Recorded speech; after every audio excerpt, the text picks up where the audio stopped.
Assalamualaikum warahmatullahi wabarakatuh. Om Swastiastu. Selamat pagi.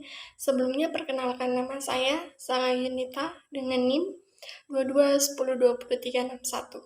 Di sini saya akan menjelaskan atau memaparkan materi tentang manajemen strategik pada sektor publik.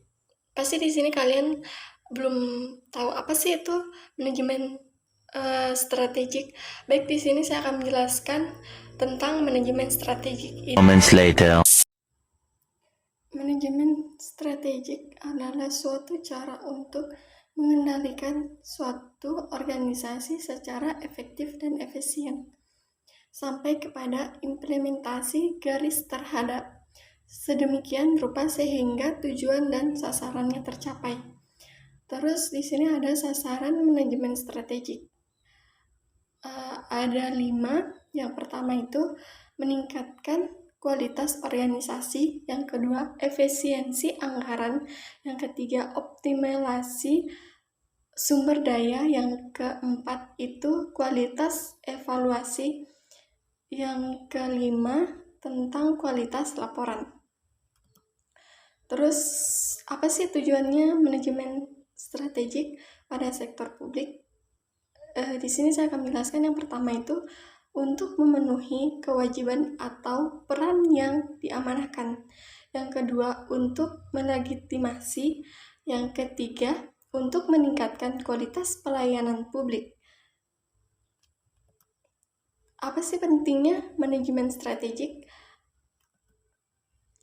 Manajemen strategik itu sangat penting pada sektor publik.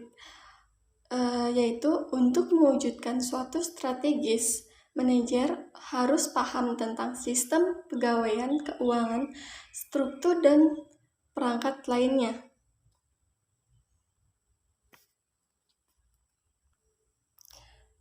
Apa sih pentingnya manajemen strategik bagi birokrasi?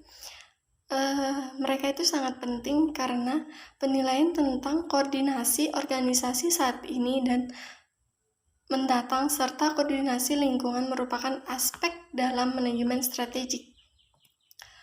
Di sini ada 4 prinsip penerapan manajemen strategik pada sektor publik, yaitu yang pertama, 1. Perhatian pada jangka panjang. Yang kedua, pengintegrasian tujuan dan sasaran dalam hierarki yang jelas. Yang ketiga itu kesadaran bahwa manajemen strategik membutuhkan kedisiplinan dan komitmen. Yang terakhir itu perspektif eksternal. Tidak diartikan sebagai adaptasi total terhadap lingkungan, tetapi merupakan antisipasi terhadap perubahan lingkungan. Permasalahan penerapan manajemen strategik itu ada 4. Yang pertama, politik kontrol. Yang kedua itu menentukan tujuan dan sasaran karena sebagian kompleks dan luasnya politik. Yang ketiga itu pengaturan kinerja. Kinerja sektor publik adalah subjek penilaian masyarakat penting, politik, dan kelompok. Yang terakhir, keempat itu keakuratan data dan informasi. Terus apa sih manfaatnya manajemen strategik? Sini saya akan menjelaskan.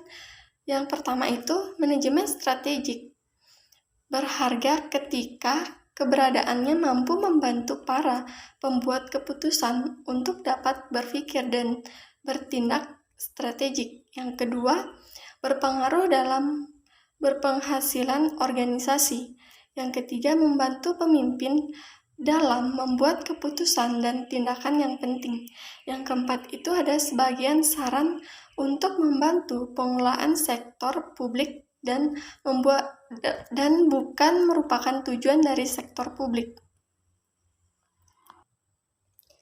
Baik, di sini saya akan menjelaskan materi kedua tentang pengantar manajemen strategik. Manajemen strategik menurut Hugar dan William adalah serangkaian keputusan dan tindakan manajerial yang menentukan kinerja perusahaan dalam jangka panjang.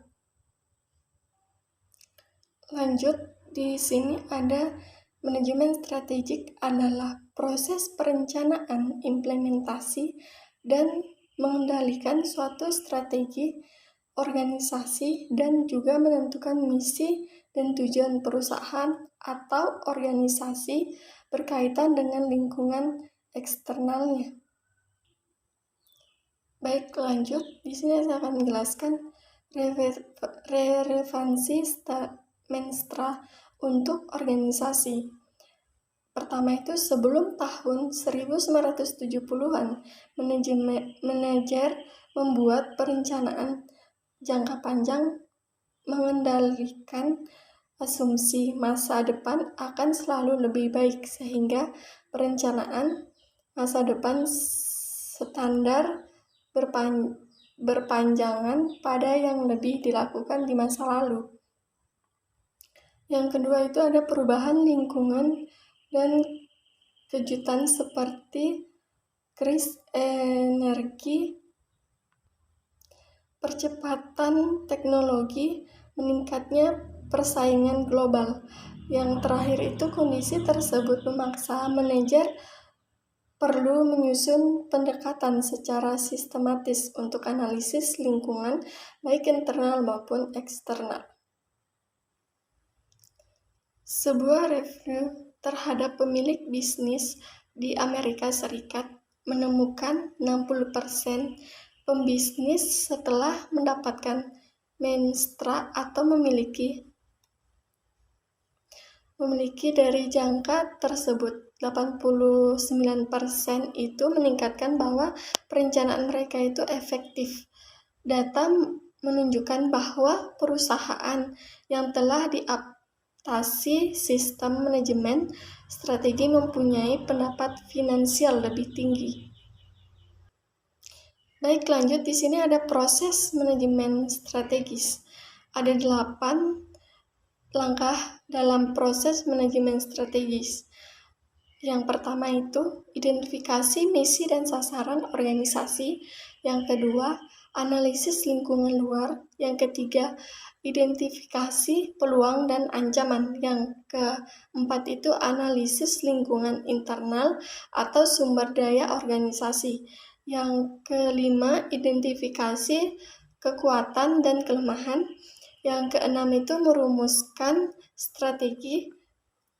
Yang ketujuh itu melakukan strategi. Yang kedelapan, evaluasi strategi.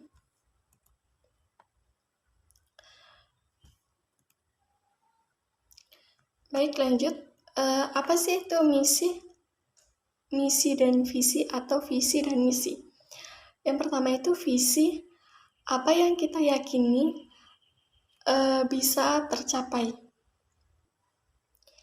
atau tujuan. Sedangkan misi itu langkah-langkah seperti kita yakini bahwa kita bisa lakukan misi.